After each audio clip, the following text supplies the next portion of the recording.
Problème que les habituels saupoudrages ne sont jamais parvenus à résorber en 3 décennies. Il ne faut pas nous voiler la face. Nous élus, ces événements ne concernaient pas que les infrastructures et la sécurité défaillante de la Guyane. Ces événements nous concernaient également, nous élus de Guyane, car ils manifestaient une énorme crise de confiance de la population à notre égard. Les citoyennes et les citoyens ne descendent pas dans les rues que lorsqu'ils n'ont pas d'autres moyens de se faire entendre. Devant des élus qui leur paraissent sourds à leurs préoccupations, oui, le peuple n'a souvent d'autres alternatives que les manifestations de masse et l'occupation de la rue.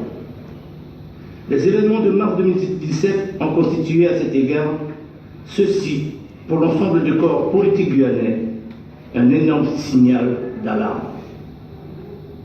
Un signal d'alarme qui serait, selon moi, bien imprudent de ne pas entendre. En effet, laisser les habituelles chamailleries politiques et les égos des uns et des autres prendre le pas sur les résolutions actées des accords de Guyane signés le 21 avril 2017 constituerait une grande erreur de notre part, nous, élus de la République. Je vois que dans ce congrès de Guyane, toutes les parties présentes ont apporté chacune leur contribution. Certains avec le livre blanc et d'autres avec le projet Guyane. Je les félicite. Ces contributions sont bien sûr les bienvenues, car elles témoignent tout de notre engagement, de notre amour de notre pays. Mais elles ne doivent pas occulter les bases de la refondation que constituent les accords de Guyane d'avril 2017.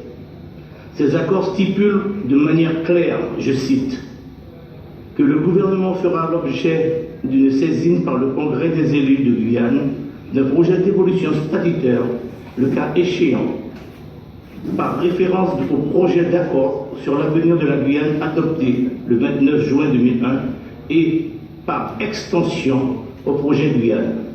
Le président de la collectivité territoriale de Guyane convoquera un congrès pour l'ouverture des travaux des états généraux du projet de Guyane en 2017.